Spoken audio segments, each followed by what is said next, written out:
hoje vamos continuar com o nosso assunto de probabilidade e ingressar na definição de probabilidade condicional e independência de eventos.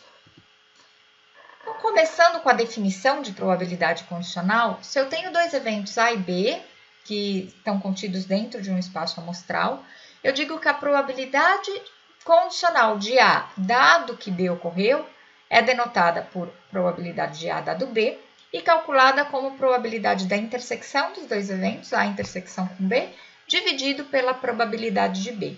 É claro que B tem que ser um evento possível de ocorrer, então essa probabilidade de B ela tem que ser maior do que zero. Nota que se a gente trabalhar algebricamente com essa fórmula, é bem fácil a gente ver que a probabilidade da intersecção de A com B pode ser calculada usando a probabilidade condicional. Seria a condicional de A com B vezes a probabilidade de B. Isso pode ajudar a resolver algumas situações práticas de interesse, né? Em alguns exercícios a gente vai ver a utilidade de trabalhar seja com a probabilidade condicional, seja com a intersecção. Então, vamos interpretar o que é uma probabilidade condicional, né? O que seria a probabilidade de A dado B? A gente pode pensar que é uma restrição no número de elementos do espaço amostral condicionando aqueles elementos que estão dentro de B. Então, a gente pode pensar que a probabilidade de A condicionado a B é a fração de vezes que A ocorre dentre aquelas que B ocorre. Então, uma restrição mesmo, uma diminuição no espaço amostral, incorporando essa informação que eu sei que B ocorreu. Isso é a probabilidade condicional, intuitivamente.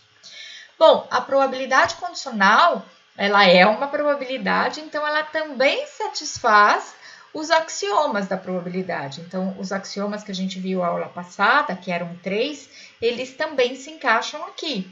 A probabilidade condicional de A dado B está entre 0 e 1. A probabilidade do ômega condicionado a B é 1. E se eu tenho eventos mutuamente exclusivos, então a probabilidade condicional da união desses eventos, dado B, é igual à soma das probabilidades condicionais desses eventos aí, dado B. As propriedades da probabilidade também são válidas. Então, só recapitulando, probabilidade condicional do vazio, né, do conjunto vazio, é 0. Se eu tenho o evento A que está contido no ômega, então a probabilidade de A complementar condicionado a B é 1 menos a probabilidade de A dado B. E se eu tenho dois eventos A e C contidos no espaço amostral, então a probabilidade condicional da união desses eventos, a união com C dado B, é igual a P de A dado B mais P de C dado B, menos a probabilidade da intersecção de A com C dado B. Então, tudo aquilo que vale para a probabilidade, vale para a probabilidade condicional também, porque, afinal de contas, é uma probabilidade. Agora, será que B interfere em A e aí faz diferença eu calcular a probabilidade condicional de A dado B, quando eu comparo com P de A? Bom, a resposta é que algumas situações sim, outras situações não. Então, vamos ver um exemplo. Eu lanço 2 dados, voltando ao nosso exemplo didático. Lanço 2 dados, defino o evento A, sair 6 no primeiro dado, e defino o evento B, sair 6 no segundo dado. Será que A interfere em B? E não, né? Se eu tiro 6 no primeiro dado, a probabilidade de acontecer isso é 1/6. Tirar 6 no segundo dado, a probabilidade de acontecer isso é 1/6. E se eu tiro 6 no segundo dado, que é B ocorrer, isso não vai mudar em nada a probabilidade de A ocorrer. Ela vai continuar sendo 1/6, não vou ter nenhuma modificação. Então, esse primeiro exemplo, o B não interfere em nada no A. E aí, a probabilidade de A ou A dado B, ela é a mesma, se mantém igual. Agora, veja esse segundo exemplo. Eu tenho uma população de mulheres em idade fértil e defino o evento A como atraso menstrual nessas mulheres, ou em uma mulher, na verdade. E defino a probabilidade B como estar grávida. Será que agora a probabilidade do A, que é a probabilidade numa mulher dessa população, eu ter um atraso menstrual, qual seria essa probabilidade? Ela não é muito alta. Tem algumas situações que isso acontece, algumas doenças, mas ela não é muito alta. Não sei quantificar agora quanto que é, mas ela não é muito alta, vamos dizer, sei lá, 10% das mulheres têm algum problema físico ou mesmo psicológico que gera algum atraso menstrual. Agora, e se eu fizer a probabilidade de A dado B? A probabilidade de eu ter um atraso menstrual, dado que eu estou grávida, bom, isso é 100%, praticamente, pelo menos 100%. Então, aí é uma situação onde o evento B interfere na ocorrência do evento A. Então, a probabilidade de A não é a mesma coisa que a probabilidade de A condicionado a B, numericamente falando. Então, são dois exemplos aí onde a gente vê a situação que numa situação não interfere e na outra interfere. Vamos voltar no experimento da senhora tomar chá e vamos pensar no seguinte. Eu vou dar 4 xícaras de chá para essa senhora experimentar e tentar adivinhar a ordem de preparação dessas bebidas. 2 delas eu vou primeiro colocar o leite e depois colocar o chá. E nas outras 2 eu vou primeiro colocar o chá e depois colocar o leite. E aí no meu experimento eu vou escolher aleatoriamente a xícara para ser oferecida cada vez que ela prova. E ela vai repetir 4 vezes esse experimento com as 4 xícaras que eu tenho. Bom, para cada xícara que ela provar, ela vai falar qual é a ordem que ela acha que foi a preparação. E depois eu vou falar qual era a preparação daquela xícara. Então, ela vai saber se ela acertou ou não a ordem de preparação. Vamos supor que essa senhora não consegue distinguir a preparação da bebida pelo paladar, não sabe. E que ela vai usar o seu conhecimento prévio dos experimentos anteriores, que eu acabei revelando qual era a ordem de preparação, junto com esse conhecimento de que são 2 xícaras de leite e chá, e depois outras 2 xícaras de chá e depois leite. E aí também vai acrescentar o conhecimento de probabilidade para ela tentar acertar as xícaras nos experimentos seguintes que ela fizer, dentro desses 4. Bom, então aqui, se eu construir uma coisa que se chama árvore de probabilidades, fica mais fácil de eu ver todas as possíveis situações dentro das regras dos experimentos que eu posso ter. Então, eu falei que são 4 experimentos, eu posso representar nesse primeiro ramo da árvore os resultados possíveis do primeiro experimento. Então, o primeiro experimento, a xícara pode ter começado com o preparo do chá ou com o preparo do leite. Então, aqui eu coloco o chá primeiro e aqui eu coloco o leite primeiro. Este primeiro ramo representa os resultados possíveis, as combinações possíveis do primeiro experimento. Depois, no segundo experimento, eu posso oferecer a xícara que começa com chá ou que começa com leite, mas aí eu vou combinar essas 2 situações combinando com o que aconteceu no primeiro experimento. Então, nesse primeiro ramo, onde a primeira xícara começava com chá, a segunda pode começar com chá ou com leite. E aqui embaixo, no ramo que a primeira xícara começava o preparo com leite, a segunda pode começar com chá ou com leite. Faço a mesma coisa para o terceiro experimento, chá ou leite, e faço a mesma coisa para o quarto experimento.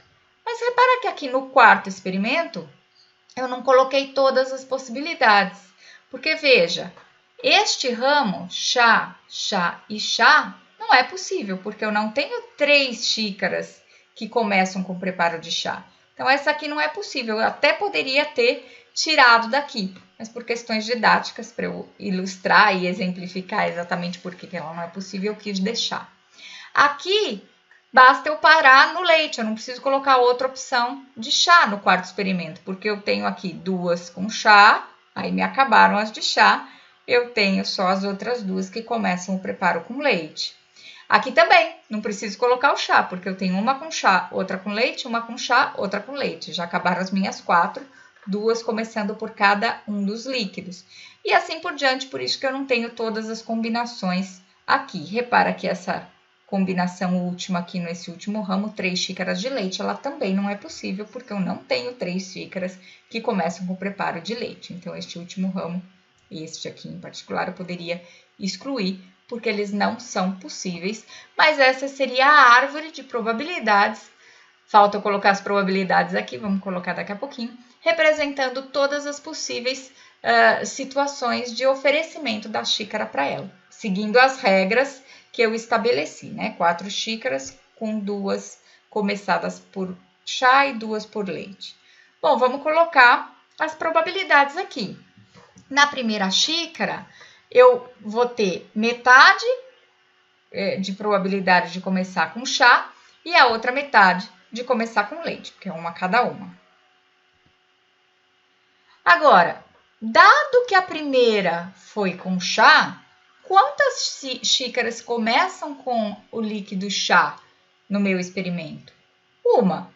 Ficou sobrando uma só com chá e outras 2 com leite. Então, qual é a probabilidade de eu escolher a xícara que começa com chá das 3 que estão faltando para o meu segundo experimento? É 1/3, 1 de 3. Eu estou usando a definição de probabilidade, que é número de elementos no evento que eu tenho interesse, que é a segunda xícara começa com chá, dividido pelo número total de elementos que eu tenho lá naquele experimento, que sobraram 3 xícaras, uma começando com chá, 2 começando com leite. Então, aqui a probabilidade de eu escolher a segunda xícara com chá, sendo que a primeira foi com chá, é 1/3. O mesmo raciocínio eu uso para falar que a probabilidade de eu escolher a segunda xícara com leite, dado que a primeira xícara foi com chá, é 2/3. 2 xícaras que sobraram com leite dividido por 3 xícaras que sobraram para eu realizar o resto do meu experimento. Aqui embaixo, como a primeira xícara foi leite, porque eu tinha 2 de leite e 2 de chá, então a probabilidade é meio a meio, né, de eu escolher a de leite. Dado que a primeira xícara que eu servi começou com leite, a probabilidade da segunda xícara começar com leite também é 1/3, ou 2/3 de começar com chá. Bom, e o terceiro experimento? O terceiro experimento, como eu já tinha falado, a probabilidade de eu ter chá, chá e chá é 0, né? Porque a probabilidade de eu ter uma terceira xícara com chá, dado que as 2 primeiras começaram com chá, é 0, porque eu não tenho 3 xícaras que começam com chá.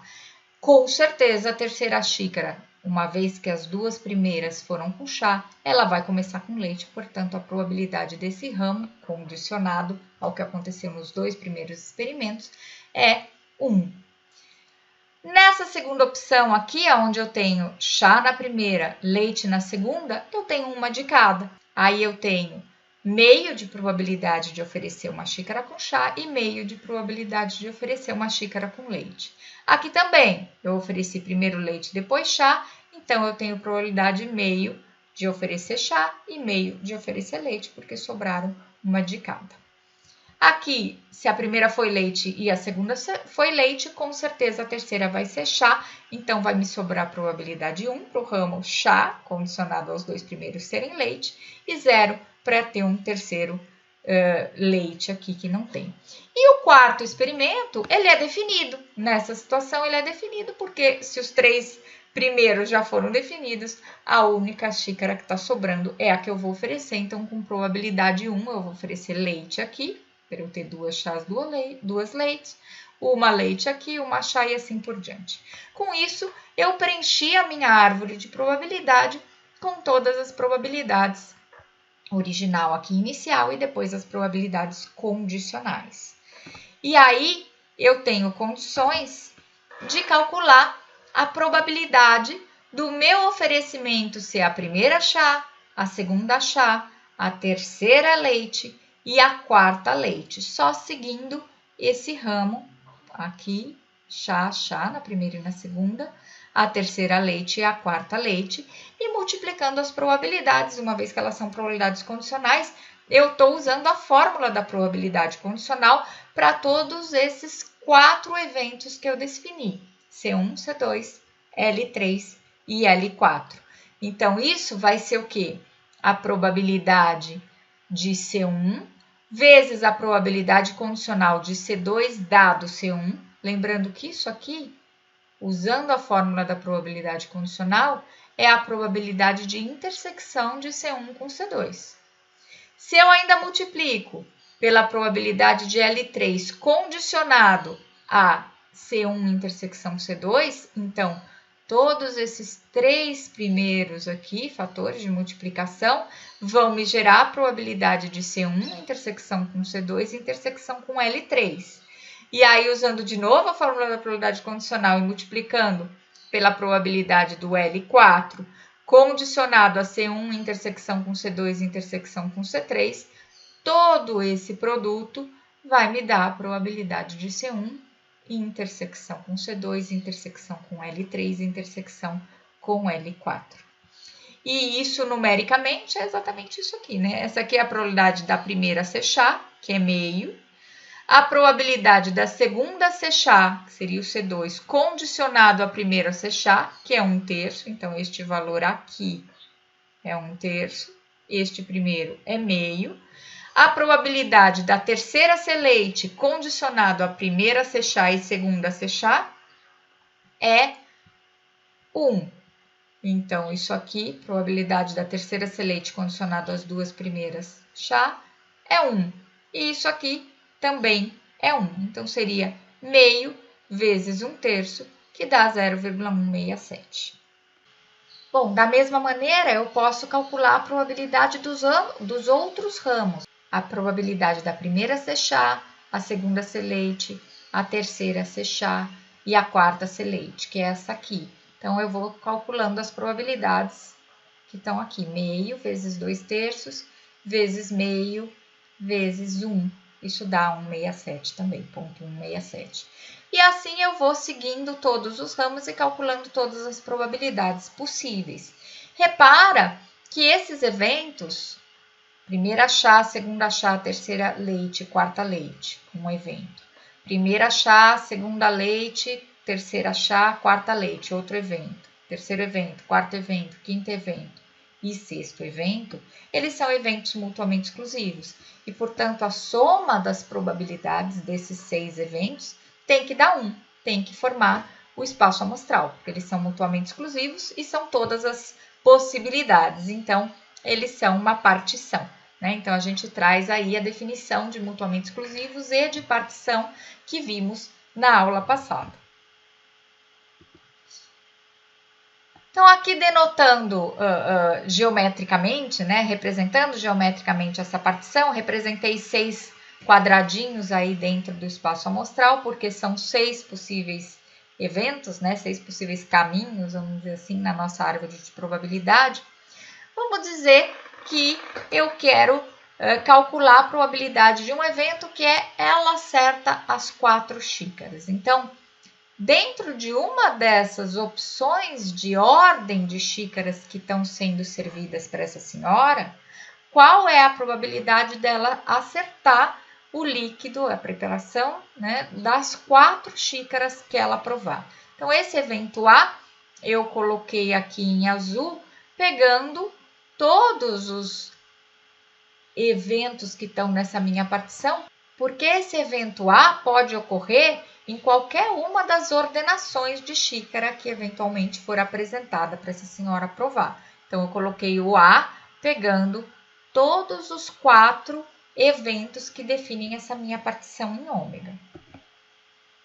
Então, a probabilidade do A vai ser o quê? A probabilidade de A intersecção esse primeiro evento, que ela tomar as 2 primeiras chá e as 2 últimas leite, então estaria aqui, esse pedacinho aqui, mais a probabilidade de A intersecção o segundo evento, então seria A intersecção este segundo, mais a probabilidade de A intersecção este terceiro, mais a probabilidade de A intersecção o quarto evento que forma a minha partição, mais a probabilidade da intersecção de A com o quinto, mais a probabilidade de A intersecção com o sexto. Repara que se isso é uma partição, esses 6 eventos aqui formam uma partição de ômega, então a intersecção de cada um deles com A também vai ser mutuamente exclusivo, Na partição eles são mutuamente exclusivos, aqui se eu faço intersecção com outro evento, eu também vou formar 6 novos conjuntinhos que também são mutuamente exclusivos. Então, a probabilidade de A pode ser calculada como a soma das probabilidades da intersecção de A com cada um desses eventos da partição. Essa probabilidade dá 16,68% e daqui a pouco nós vamos ver detalhadamente por que dá esse valor.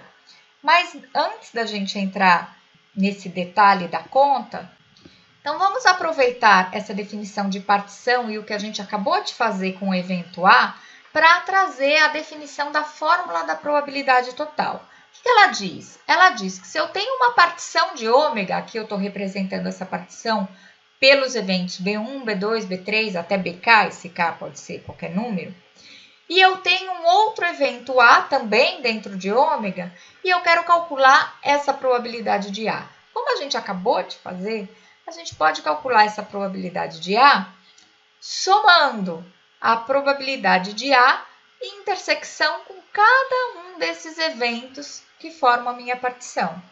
E essa probabilidade da intersecção, eu posso usar a fórmula da probabilidade condicional para reescrever de tal forma que isso vai ser a probabilidade de A intersecção B1, vai ser a probabilidade de B1 vezes a probabilidade de A dado B1.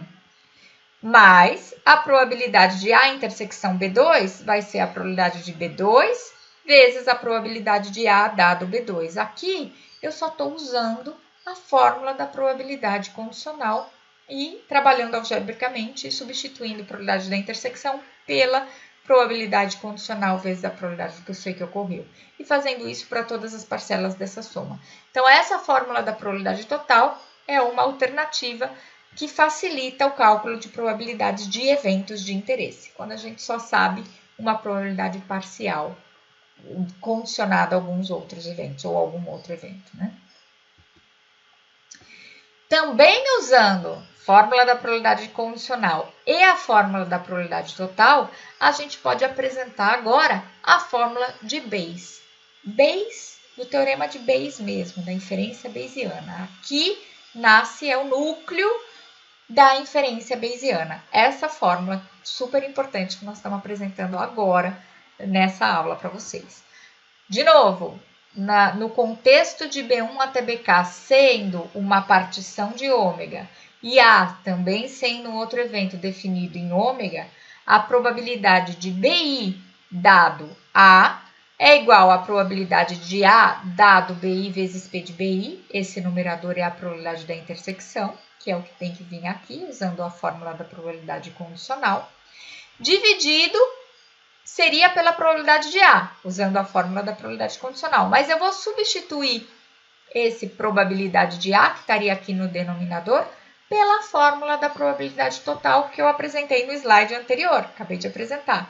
Vai ser a somatório para todo I de P de A dado BI, BI da partição, vezes probabilidade de BI. Então, essas duas fórmulas são super importantes.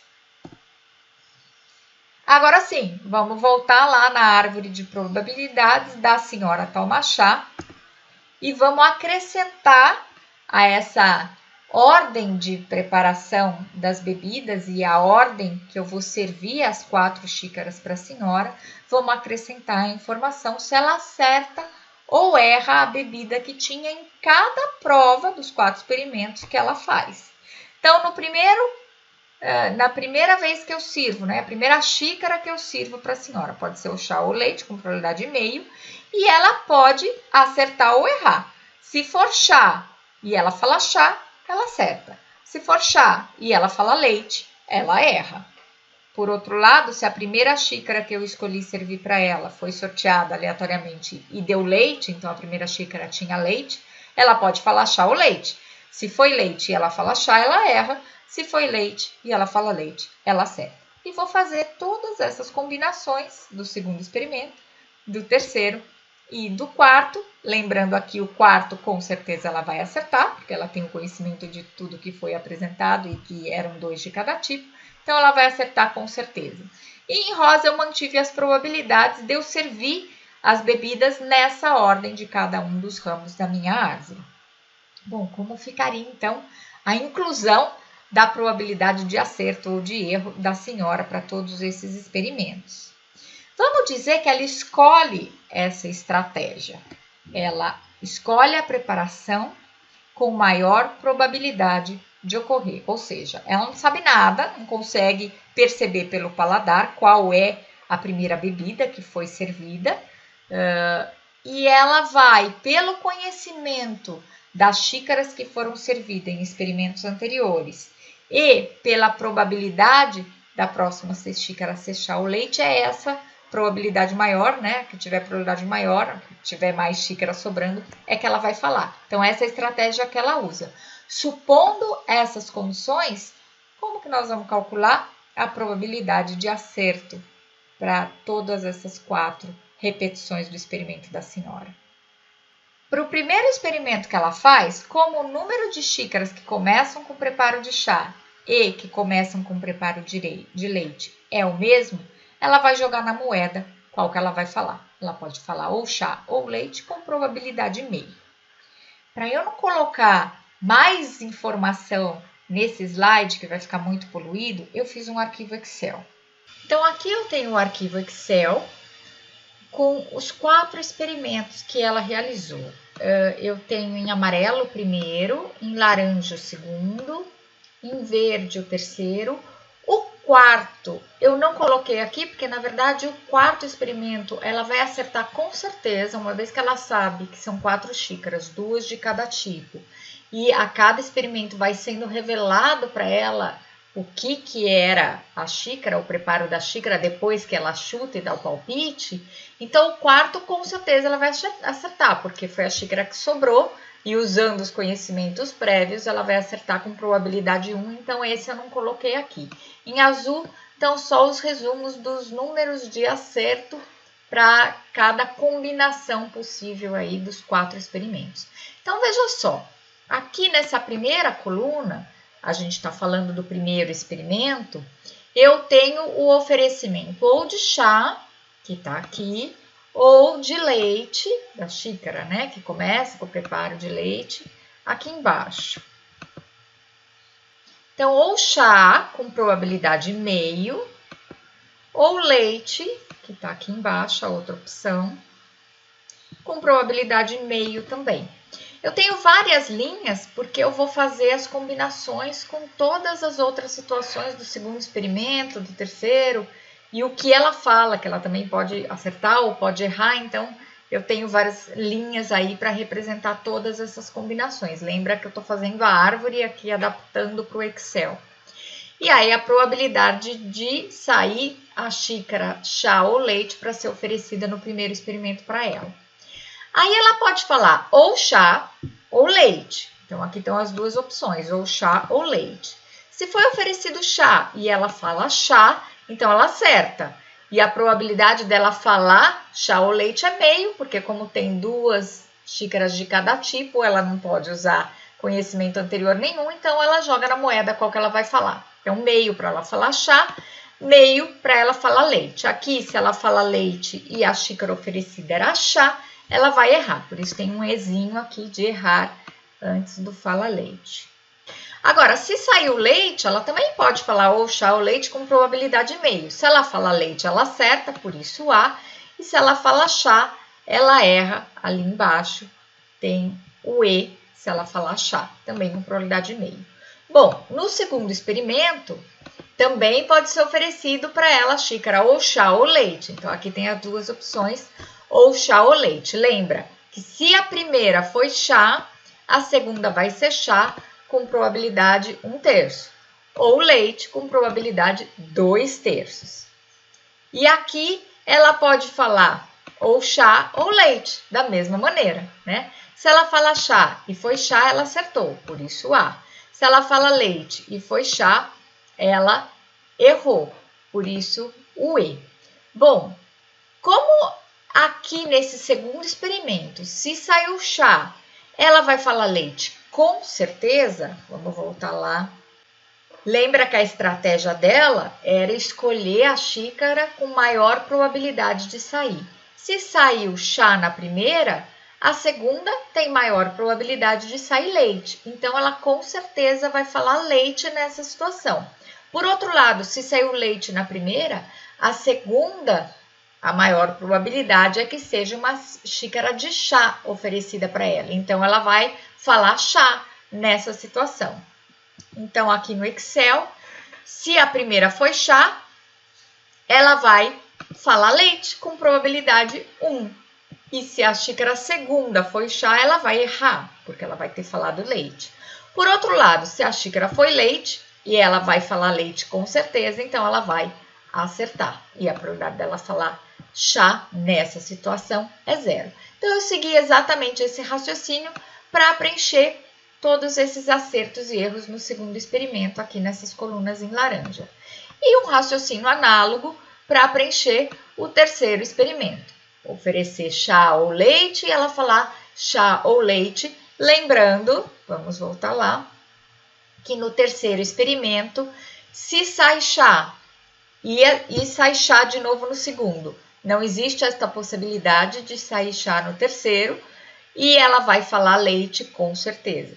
Se sai chá, leite, aí vai ter uma de cada. Então, ela vai falar ou chá ou leite com probabilidade meio cada um. E o mesmo raciocínio aqui embaixo. Voltando no Excel, eu consigo preencher essas colunas do terceiro experimento. E aqui, o quarto experimento, lembrando, ela vai acertar com certeza. E aqui eu tenho o número de acertos calculado, né? Então, aqui não é possível, porque aqui seria ela ter 3 xícaras de chá sendo oferecidas para ela. Isso não é possível, então eu deixei em cinza clarinho a combinação ou as combinações que não são possíveis. E em preto as combinações possíveis. E eu contei o número de acertos para cada situação. Então, aqui nessa situação ela tem 4 acertos, aqui ela tem 3, aqui ela tem 3, 2 e assim por diante. E as respectivas probabilidades, que são o quê? São os produtos dessas probabilidades calculadas aqui nas colunas anteriores. Lembra que a probabilidade dela acertar ou errar já está levando em consideração o conhecimento dos experimentos anteriores, né? Dos resultados dos experimentos anteriores. Então, essas probabilidades são probabilidades condicionais. Então, realmente, se eu quiser saber a probabilidade da intersecção de tudo isso, do que ocorreu no primeiro, no segundo, no terceiro e no quarto experimento, é só eu multiplicar tudo isso, porque essas já são probabilidades condicionadas ao que aconteceu anteriormente. Então, é só aplicar a fórmula aí da probabilidade condicional e eu consigo calcular essas probabilidades para cada resultado aqui do número de acertos possíveis. Aí, aqui embaixo, o que eu poderia fazer? Somar as probabilidades calculadas para 4 acertos, para eu conseguir calcular a probabilidade dela acertar as 4 vezes.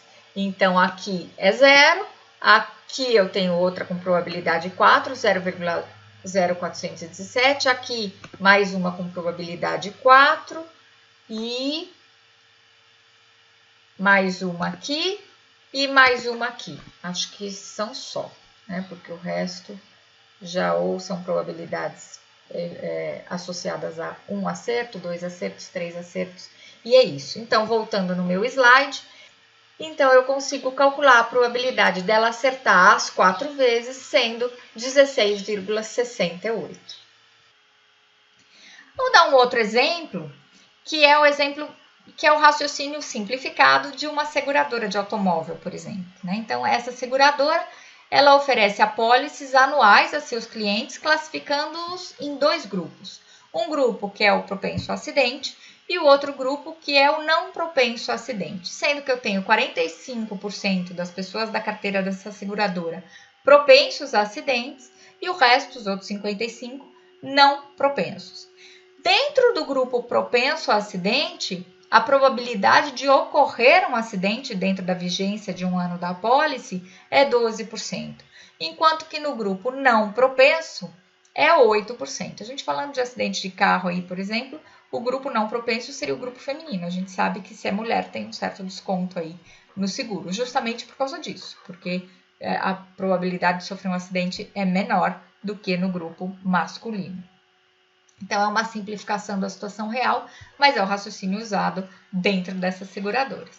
Eu tenho 2 perguntas. Se um novo cliente chega para contratar o serviço, qual é a probabilidade de ele ter um acidente dentro da apólice vigente.